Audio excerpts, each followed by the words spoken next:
Your source for everything paranormal. Para X. The views expressed and the opinions given by the individual host and their guests do not necessarily reflect those of Para X, its affiliates, or its sponsors.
Merry meet and blessed be, heed the words I call to thee.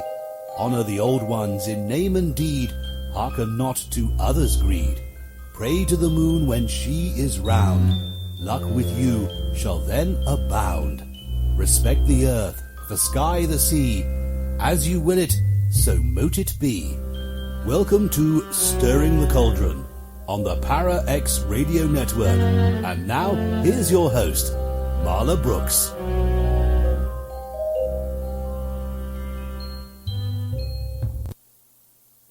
Merry meet, everybody, and welcome to Stirring the Cauldron.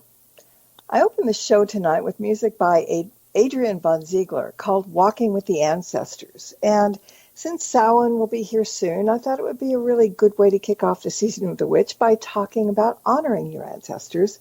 And that just happens to be the title of my guest's new book, Honoring Your Ancestors, A Guide to Astral Veneration. And my guest is Mallorie, I'm going to say it wrong, Vaudoise, maybe. She'll tell me. Mallorie is a spiritualist, folk Catholic, a witch of Italian descent based in New York City.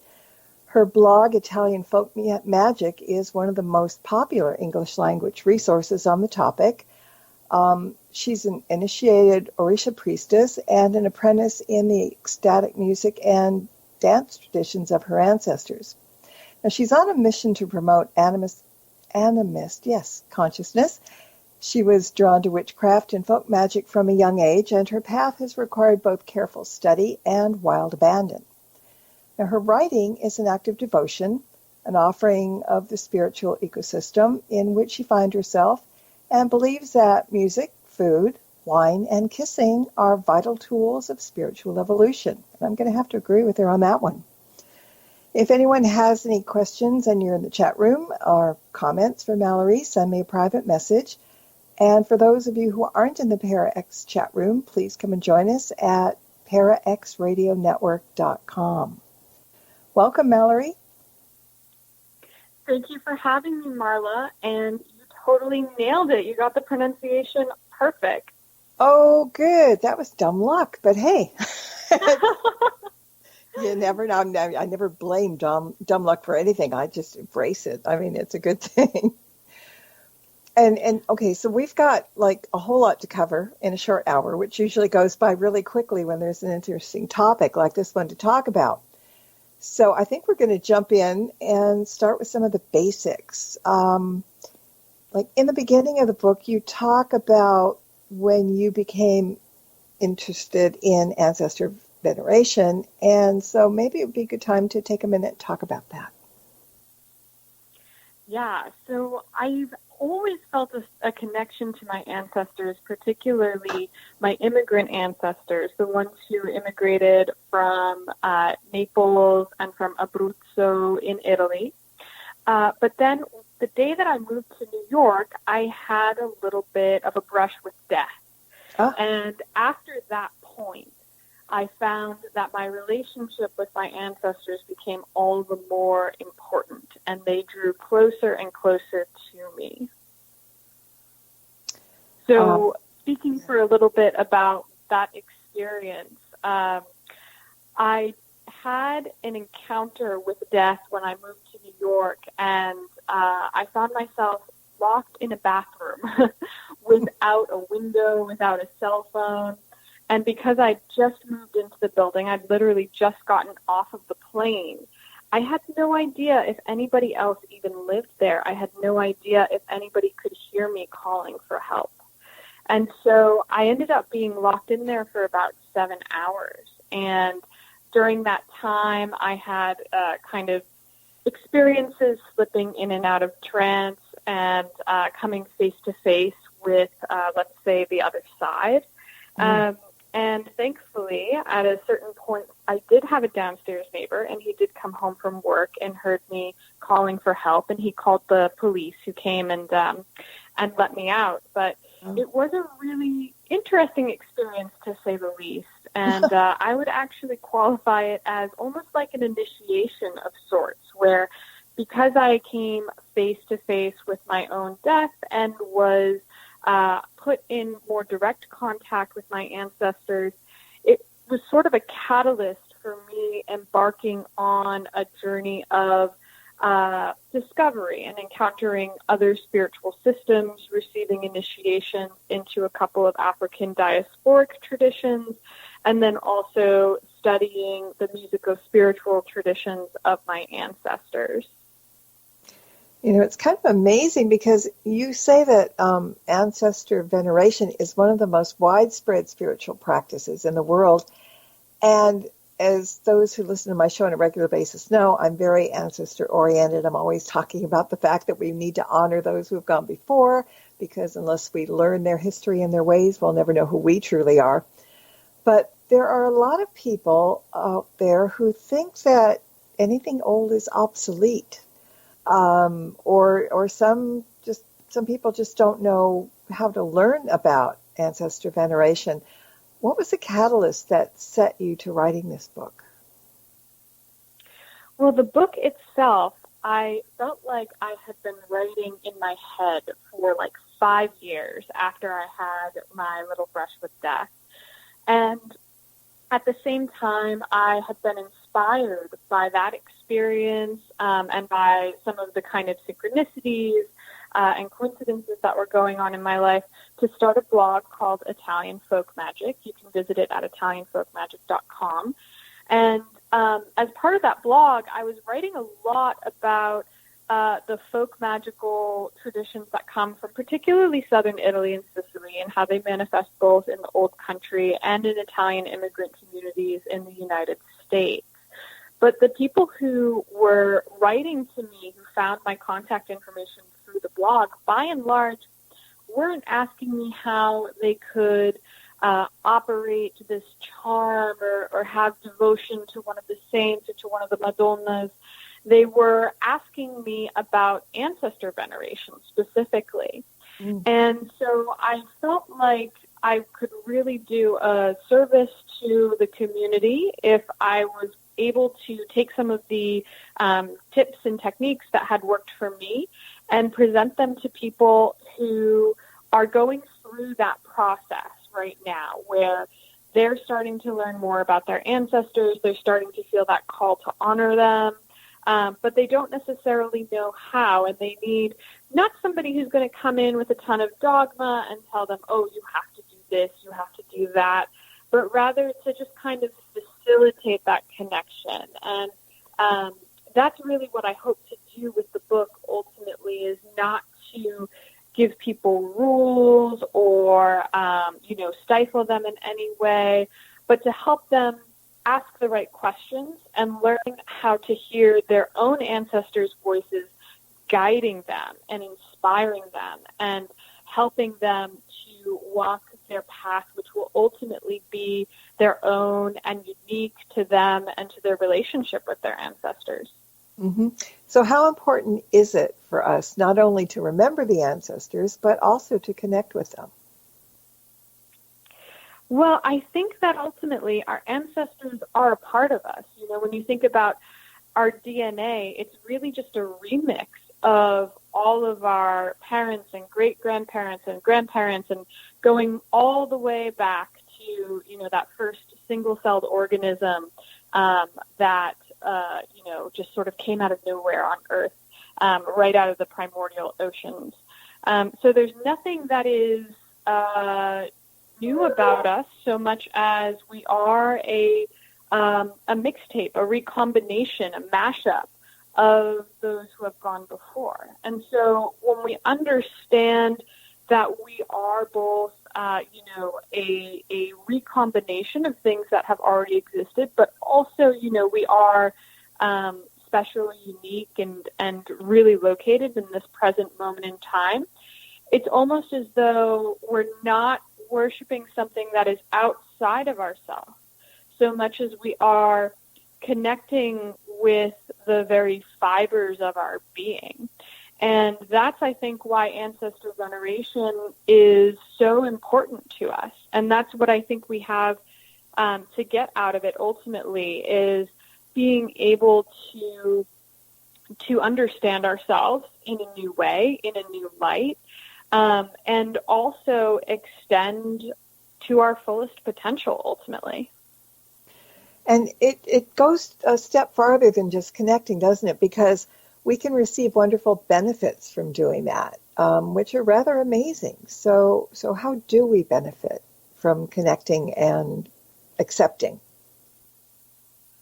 Well, I like to think about the ancestors as they're almost like the soil and the climate of a garden. If you think about your whole incarnation as a garden, and everything that you want to manifest within this lifetime is a plant. Your jobs are plants, children are plants, vacations are plants, homes are plants. These are all things that we just want to be able to grow in the garden that is this incarnation. The ancestors are like the soil and the climate, the sunshine, the rain. And so consequently, if you're finding plants that are, let's say, resonant with that climate, resonant with that soil, and you're tending to it, you're putting nutrients back into it, you don't have to force a plant to grow, to take root, and to give fruit. It just sort of happens. It's like the natural process. And so then when you're doing, let's say, spell work, if you have a magical practice, you don't need to be micromanaging your incarnation so much. You don't need to be forcing things as much as maybe you did before. And instead, you can sort of find yourself just in alignment with nature more generally. And I think also on the other hand, that's going in one direction, praying to them and kind of receiving their blessing. On the other hand, you can also find ancestors very useful in divination and mediumship practices. So for those of us who do engage in divination or in mediumship, they can provide very good guidance, solid guidance, and help us to make better decisions with a broader perspective, not just thinking about what it is that we need to do in order to benefit ourselves in the short term, but also thinking about how do we make decisions that benefit the whole community, the whole of the spiritual ecosystem, and, the next generation and the generation after that and the generation after that. So I think we have a lot to gain both as individuals and as a global community by connecting to our ancestors and receiving their blessings and also receiving their guidance. Yeah, it really is important, I think. And somebody's going to ask, or somebody's at least thinking this, how do we know that our ancestors are with us? Now, you knew from a very early age, you could feel them around. But there are people that are going to say, well, how do you distinguish that from perhaps a spirit, just a regular spirit that has no relation to you? Is it different for everybody in how they begin to realize that they are with their ancestors very close by? That is a very interesting question. And I think the answer to that question is something that each of us as individuals needs to build up a way to discern for ourselves. I definitely think that for me personally in my own journey, I've been able to distinguish my ancestors and their voices from other types of spirits because they sound so much like mine. Again, they are a part of me and I am a part of them. And they're also, let's say, voices or energetic signatures, which are very familiar because they've been around me my whole lifetime. I remember them from when I was a child. I have these, very intense sort of vivid sense memories that I associate with them. And so often ancestor work, whether you're a medium or not, whether you're communicating directly with the spirits or not, requires you to reconnect with early childhood memories and to, to kind of remember what you felt like when you were a child, when you were, with your parents, with your grandparents, maybe your great-grandparents or whoever your caregivers were at the time. And so that's, I think, kind of the trick to it is, if there is a trick, is learning how to re-find the familiar, even in unfamiliar contexts. And at the same time, to sort of trust that with your ancestors, as you nourish them, as you feed them, as you provide that love to them, it happens very naturally, for one thing. But for another, they'll start to find their way back to you. And the more that you engage in this work, and I talk about in the book various ways that you might engage with the work, whether that's building them an altar, maybe giving them some offerings, saying prayers on their behalf, the stronger that they become, actually. And the more I find, and other people who I've talked to performing this work have found this as well, they sort of start to drown out other types of spirits. And as they become stronger, they can even sort of act as almost like spiritual bouncers for your home, preventing spirits that do not maybe have your best interest at heart from entering or from messing with you. Mm-hmm. And I would also think that, maybe this is just me, but I can sort of tell the difference because if it's an ancestor, you have a feeling of warmth. You have a feeling of home. You have, as you said, going back to the feelings that you had when you were younger. There's love involved. There's just kind of that warm fuzziness that comes with it, I think. Even some of the spirits, and we all have ancestors, who came out of the closet as being a little wacko or whatever. But you still feel that with them because, as you said, I think it has to do with the DNA. You're feeling part of you. That's how it makes sense to me.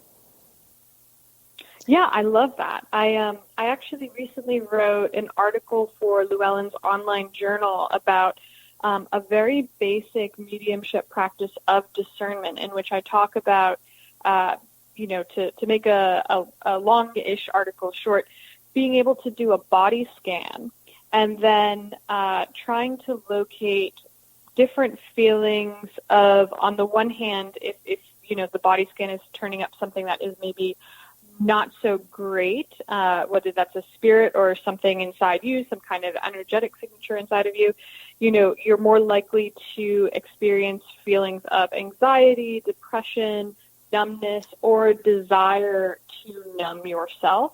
Whatever we all have these little addictions, sometimes big addictions, whether that's, drugs and alcohol, or whether it's sugar and social media. Versus, on the other hand, when you are in touch with beneficial spirits, including your blood ancestors and other types of ancestors and spirit guides, having a general sense of peace, tranquility, and faith that things will work out. What some people might refer to as pronoia, the idea that the universe is sort of conspiring to help us and to assist us in our growth as spiritual beings having a human experience. I like that. If anybody's plotted out their family trees, as far as ancestors go, and we touched on this just a bit earlier, after you get to perhaps the fifth grandfather or the sixth great uncle, I know I got lost because the branches get wider and wider the farther you go back. And pretty soon there are hundreds of ancestors that we not only have never heard of, or we have no clue who they are. So in the book, you write about some important distinctions between blood ancestors, lineage ancestors, and affinity ancestors. And I think we can all recognize blood ancestors because those are the ones that we probably still know and or have heard about. But who are the lineage ancestors and the affinity ancestors, and how would we even recognize them to be able to connect if we have no clue exactly who they are, if that makes sense? Well, absolutely. I think you bring up a really great point about how blood ancestors, it covers more people than you may think. And often when we think about our ancestors, we think about our immediate deceased blood relatives, the people who maybe we even remember because we overlapped with them a little bit in this lifetime. But our blood goes back so far. The first humans, I believe, evolved around 200,000 to 400,000 years ago. So that's a lot of ancestors that we all have. And some of them most of them don't resemble the immediate deceased relatives. A lot of them were pagans, some of them were witches, some of them were other types of animists. And so it really is a much longer and more diverse line of people than you might assume based on the ones that you have remember. But at the same time, I believe that we all have ancestors who are not direct blood relations. And, of course, in a way, we're all of us living on Earth, all humans, all animals, all plants, we're all part of one tree of life, so to speak. We're all part of one really, really large family tree. So the distinction, in a way, doesn't always play out. And the immediate bloodline actually is, if anything, a connection to the rest of the web of life, rather than something that alienates us from it. But nevertheless, we might distinguish between our parents and our grandparents and our great-grandparents, what I refer to as the bloodline ancestors, and then lineage ancestors, where we have a line of transmission that is happening not by blood. And so usually lineage ancestors, you'll know them if you have them, because chances are you underwent some kind of initiation ritual. It could be a spiritual initiation into, some kind of priesthood, or it could be something like, if you're initiated into a fraternity or a sorority, or if you were adopted, or if, I believe there's still universities, at least in England, where the moment your degree is conferred, you receive a handshake from, a dean of the university who received a handshake from the previous dean, who received a handshake from the previous dean, and so on and so forth, back to the founding of the university. So that transmission of the lineage is usually marked by some kind of serious ritual where you have, somebody who is acting on behalf of the whole line who is formally admitting you to it. And there may be, in the case of many initiation rituals, whether that's into Wicca or one of the African traditional religions, there's often some kind of like ritual death and rebirth that actually accompanies it as well. So that's lineage ancestors. Again, they're, these are pacts that we make for life by and large, and so they walk with us for the duration. But then we also have other types of ancestors who may come and visit us, for some period of time. They may walk with us for the entirety of our lives, and they may only come and visit us for a while.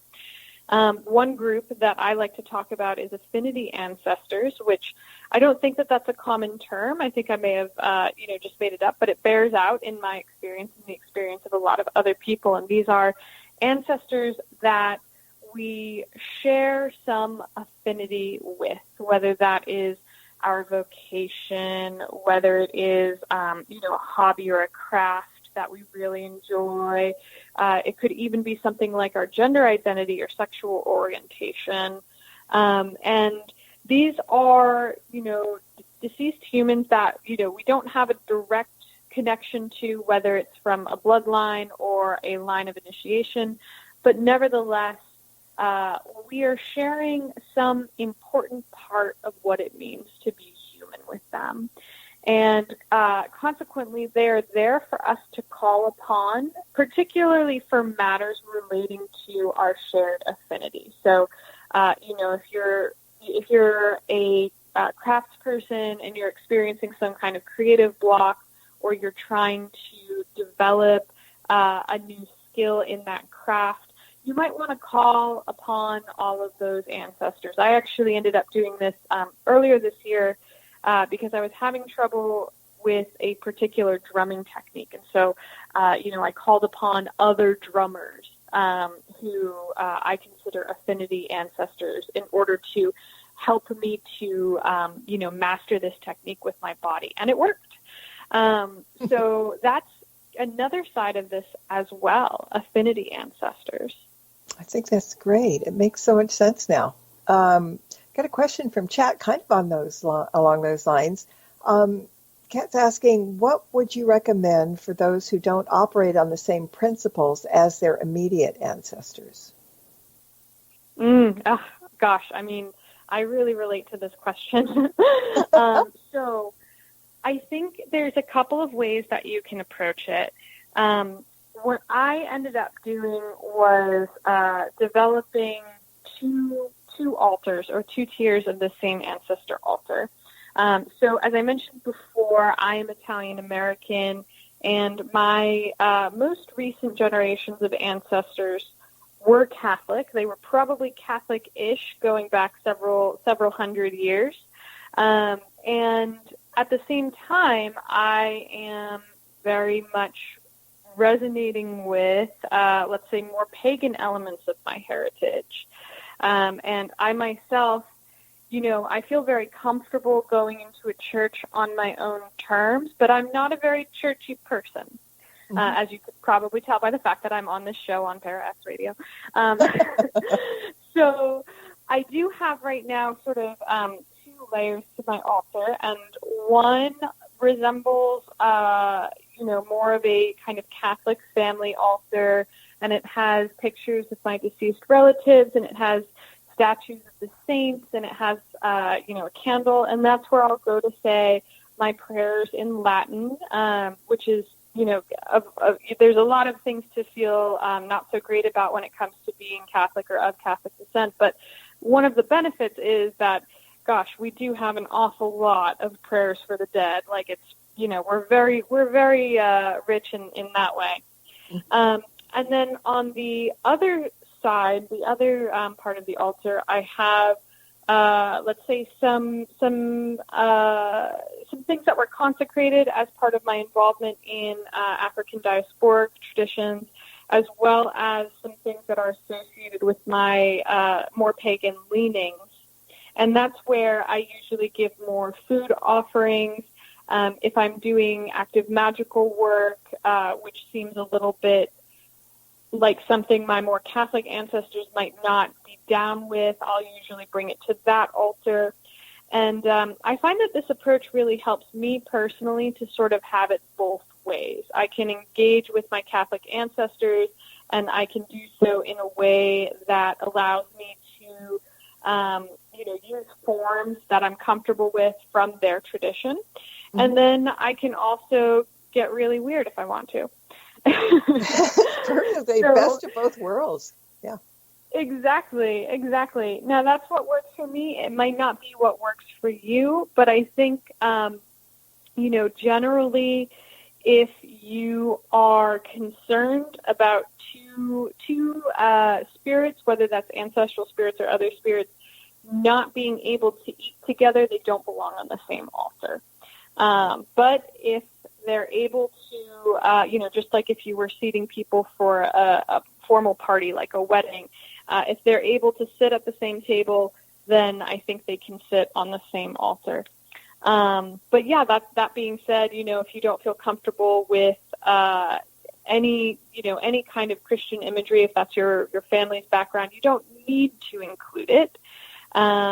Sometimes just having, a little bit of low-key natural imagery can be enough. So, a white tablecloth and a candle, that's pretty universal, I think. I hate to use the word universal, but you kind of get the picture. It reads as reverent without having to have a bunch of crucifixes and, communion wafers or what have you. Yeah, it's simple, but it is very spiritual, actually, if you look at it that way. Well, we're going to take a short break. It's time. And when we come back, I think we should be talking about setting up an ancestor altar and a whole lot more.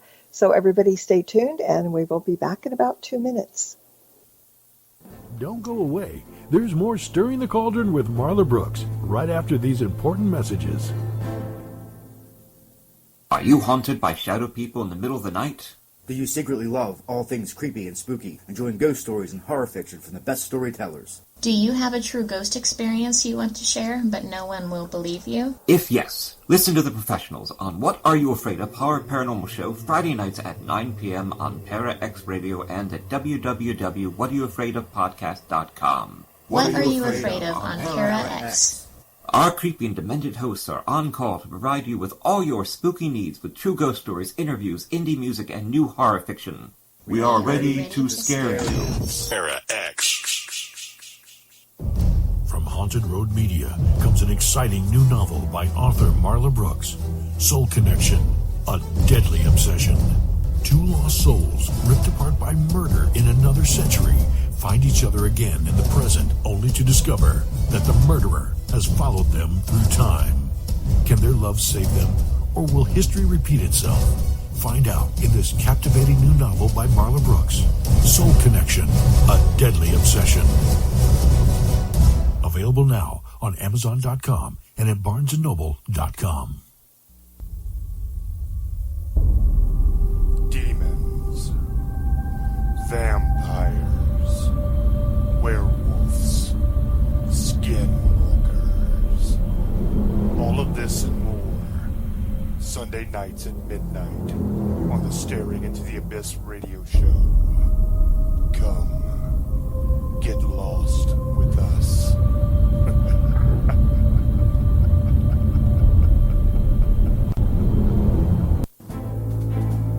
Welcome back to Stirring the Cauldron. Once again, here's your host, Marla Brooks.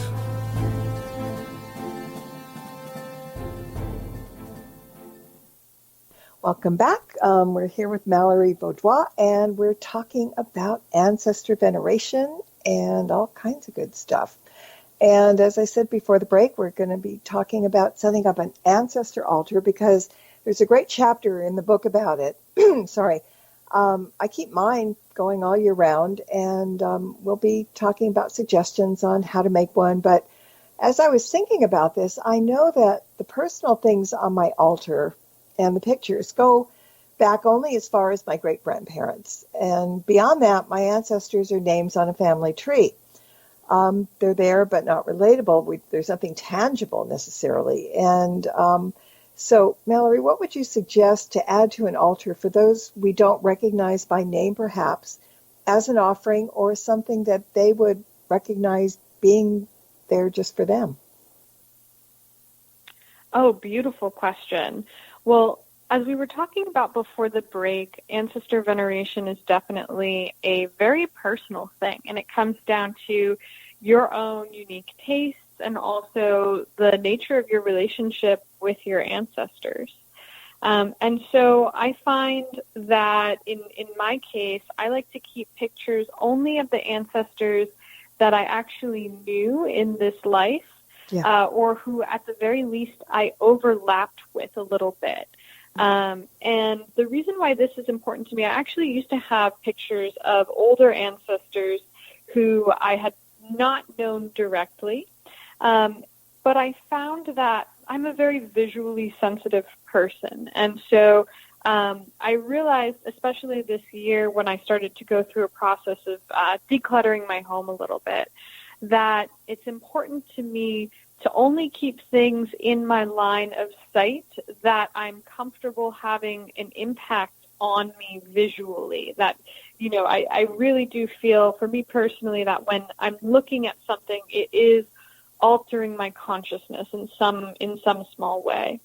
And so I found that having too many pictures, it was almost as though they were in competition. And then as I started to pare it down, the ones that remained had a deeper effect on me. They were more, more moving. So for me personally, I keep pictures of the ancestors that I knew in this life. And then for the other ancestors, there's so many ways that you can represent them. I have a little visual family tree where I've written in, it looks like a tree. It's really nice. A friend got it for me. I think she got it off of Etsy or something, but it was a little kit where you could fill in your, your family tree going back, I think, like 5 generations. And so I filled in all of the names that I know onto that, and I hang that above my ancestor altar. So I feel like, my other ancestors who are, I didn't necessarily know them in life, and so I don't keep their picture up. They're still directly referenced. Mm-hmm. And then there's other things that you can do, like, for example, on my mother's side, the Neapolitan side, the name Anthony or Antonio is a very common name. It was my grandfather's name, my great-grandfather's name. And the reason for that is often Italian people will name their children after the saints that they have a particular devotion to. Mm. And so I have a statue of Sant'Antonio, of St. Anthony, and his relic on my ancestor altar. And I find that together this stands in both for the saint as well as all of the ancestors that I had who were named after him, as well as the devotion that their parents had to this powerful saint. Mm-hmm. But if you're not so much into the Catholic imagery, you might want to keep, let's say, maybe if you're trying to find a way to honor your ancestors who were soldiers, you might keep like a toy soldier, or some other little statue of, like, I don't know, a Roman centurion or something that's very evocative to you personally, imagery that resonates with you personally. Mm-hmm. Or you could have a representation of the ancestors which is more general if you're not looking to target a particular type of ancestor. So something like, a skull or a skeleton can be a good way to represent the idea of ancestors more generally. You might even keep some kind of representation of, say, either Adam and Eve or whatever name that you personally know, the idea of, the ultimate all-mother and all-father of humanity. That's another way to kind of reference the entirety of the ancestral line by going back that far. Mm-hmm. So the sky is really the limit in terms of who you can include on your ancestor altar and how you might represent them visually. And this is honestly where it becomes really fun, right? Because you can kind of pick and choose things that resonate with you, and it's not a lifelong commitment. You know, you're allowed to edit, you're allowed to refine and continue to evolve it, and maybe even play around with altering it with the seasons. Maybe you bring everyone out for Samhain and All Saints and All Souls Day, and then, only have some of them out the rest of the year. It's up to you. Yeah, we do. I mean, it is like a dollhouse in a sense. I mean, that's really generalizing, but it's true.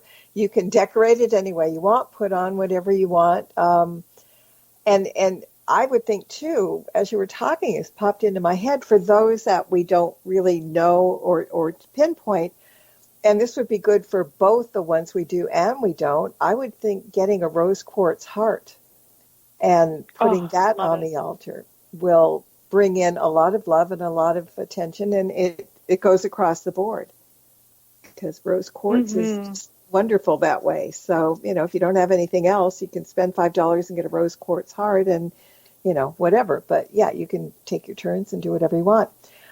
There's a question in chat. We were talking about honoring the ancestors. And question is, how do you handle honoring the black sheeps? The black sheeps. I would love to know more.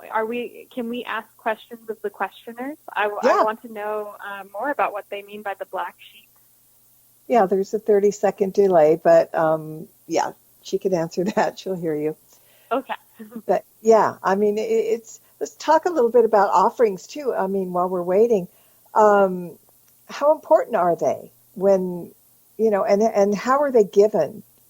How does one go about giving offerings? Because what we're we're asking for something if we're going to offer, right? So how does that work? Yeah, well, I think, as with all of these practices we're discussing tonight, how often you give offerings and what you give will definitely depend on your own unique style. In my case, I do give offerings of food almost every day, but for other people, they may find that that's a bit excessive, and they may not like the physicality of giving food. They may prefer to offer prayer, for example, or incense. But one of the things that I really love about offerings is it is an exchange between you and your ancestors, and it can be a good way to kind of represent physically the nature of an energetic exchange that is happening. So, for example, before we started recording tonight, I actually made my ancestors a cup of coffee. And I will often make them coffee when I'm about to sit down and do some work, whether that's writing or recording or public speaking, in order to kind of get them jazzed up, get them energetic, get them a little bit more active than maybe they were before. And this is particularly useful because we're recording at 9 p.m. right now, so it is way past my caffeine deadline. I myself cannot have any coffee right now, but I find that by giving them some coffee, I get to feel more energized too, because again, they're a part of me, I'm a part of them. Now that's quite different to if, for example, my ancestors had just helped fulfill a particular prayer that I had brought to them, a particular petition or spell or just thing that I had been praying for a lot. I probably wouldn't give them coffee at that point as an offering because they've already done the work, and now I'm giving them thanks, and we're celebrating together. So in that case, I might give them maybe sweets or liquor or, maybe even a flute of champagne, depending on the nature of the thing that has just been fulfilled. So offerings, in addition to being a way to kind of strengthen your ancestors, which is, important, as we were talking about earlier, they're going to stand up for you and maybe serve as like astral bouncers against other types of spirits. But it also communicates something about what the status of the relationship and what you're praying for. Okay. She just answered her question when talking about black sheep. She says, like, family members that were either unliked or misfits. Okay, yeah. Well, I think, the first thing to keep in mind is whether, when we talk about people who are unliked, do you like them? Or, more generally, how do you feel about them, whether you like them or not or don't know yet? I think it is hard on the whole line, and again, because we're a part of that line and that line is a part of us, it's hard on us too, psychically, when we try to cut something out or someone out completely. And so if the reason why this particular ancestor was unliked or ostracized during their life is because they were kind of a jerk and they hurt people, in that case, the approach that I have taken in my own practice is praying for them, praying for their continued evolution after death. And, sometimes death is such a radical transformation for us as spiritual beings. And sometimes it can actually be, even though it's often very traumatic, and especially in this culture where we're so in denial about death, like we hate to even admit that it exists, and so we send people off to nursing homes and hospitals so we don't have to see it. But every trauma like that can also be a call to greater healing, and it can be, ironically, for some people, a wake-up call. If they lived their whole lives wrong and then realized it right as they were transitioning to the other side, that may be the start of them trying to make amends. Mm-hmm. So I do like to pray for ancestors, even the ones who were, not great people in life, praying for them to continue to, to evolve and to seek their own healing. That's really good. Yeah, that makes a whole lot of sense. There's a question from Patty, and she says, how long do you leave the offerings there when you do make offerings? Yeah, that's another one that will depend on not necessarily so much your like aesthetic, so much as like your practical living conditions, right? So if you have small children or animals and you're concerned about them getting into the offerings, or if you live in a city like New York and you're concerned about something else coming and eating that offering while you're asleep, you do not have to leave it out. You can put it out there. Some people have a rule of thumb. I've met some spiritistas who have a rule of thumb of lighting a chime candle, so the type that burns for like an hour to an hour and a half when they give the offering, and then once the candle has burnt down, they'll clear the offering. Other people, myself included, have a rule of thumb that's more like I leave it out overnight and then I clean it up the next morning. And I haven't had issues with like pests or my cat using that particular protocol. Mm-hmm. But I think, for me personally, I find that anything like that rots in the home, it attracts a lot of miasma or spiritual dirt, and that's kind of the exact opposite of what I'm going for. So I don't really risk it with offerings. I do tend to clear them quite quickly, and especially flowers too, because that smelly like flower water after a couple days. Yeah, that is probably one of my least favorite things about this incarnation. So I'm very, very strict about that. Okay, that's good. Now, I think it's important to mention that while those people that practice witchcraft could incorporate the ancestor altar into their magical workings, it's not just for that. I mean, anyone and everyone, pagan and non-pagan alike, should really think about creating an ancestor altar, because there's just so much great benefit to it. And so, sometimes they go, well, okay, that's fine for witches. No, it's fine for everybody, because all religions, don't you think, have some sort of an altar anyway, Yeah. So, yeah. And I think also a lot of people may have ancestor altars or have seen their parents or grandparents keeping ancestor altars without even realizing that that's what it was. Mm-hmm. You know, if your mother or grandmother had a bunch of pictures of old family members taped to her, her vanity mirror, maybe she wasn't giving offerings of coffee and liquor the way that I described doing with my ancestor altar, but if she was sitting there and praying there and saying rosaries there, then yeah, that was probably, an ancestor altar for her. That was probably a place where she would go to be in communion with her ancestors, to pray to and for them, and, potentially even to have contact with them in trance states. Mm-hmm. I mean, and they can be of any shape or size or whatever. I mean, I've got mine in a shelf in a bookcase because otherwise the cat would mow it down. It's up high enough where he can't jump and, well, no, that's not true. He can jump and get into it occasionally, but he's getting a little too fat for that now, which is a good thing. But yeah, I mean, they can be anywhere as long as you put it where they're not going to be destroyed or disturbed. That's kind Yeah, that's kind of the key. One thing, I'm going to jump around and we're going to run out of time before I get everything out of here, but there's a chapter on healing ancestor trauma. And seriously, each of these chapters in the book can easily be a whole show on their own, just so you guys know. And I think maybe you could come back once or twice to do a show on things like healing ancestor trauma, because I think that's important.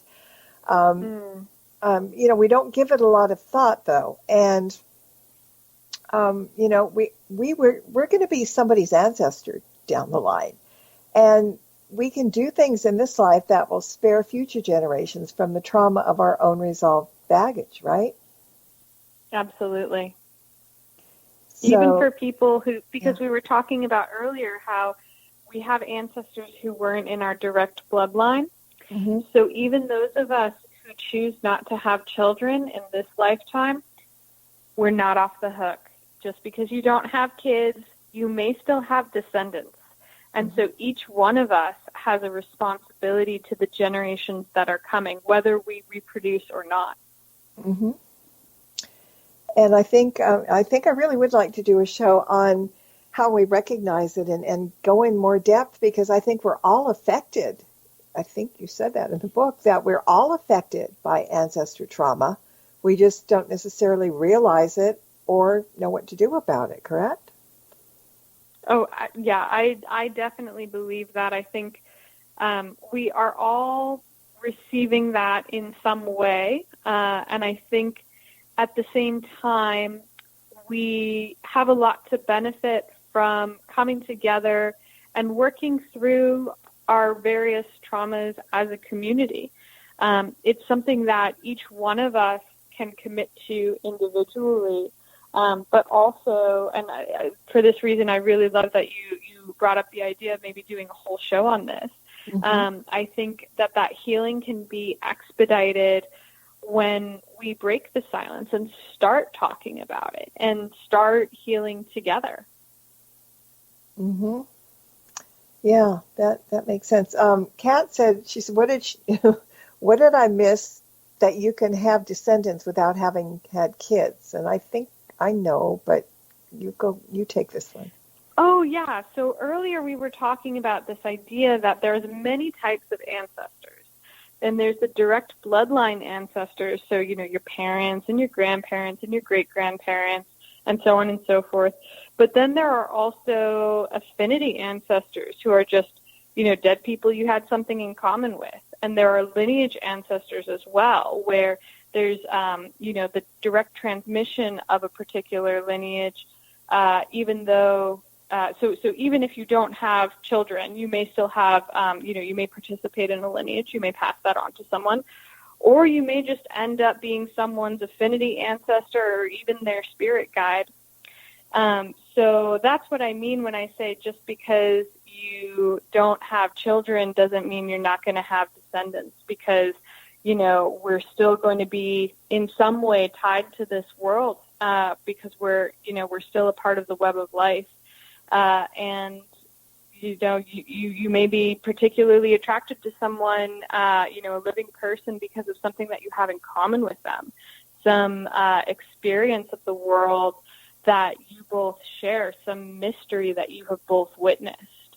And that person might end up, praying to you and including you on their ancestor altar, and, thinking of you as their, witchy ancestor that they call on when they're about to do magic. Who knows? You might be showing up in their dreams someday. Well, and I'm also thinking that if you have brothers or sisters, or you have other family members, you're still known. You may not have kids, but you're somebody's aunt, uncle, cousin, or something.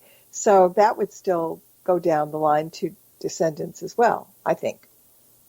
Yeah, that's a really good point, too. Yeah. And if you're a man, you might have kids that you don't know about. That, too.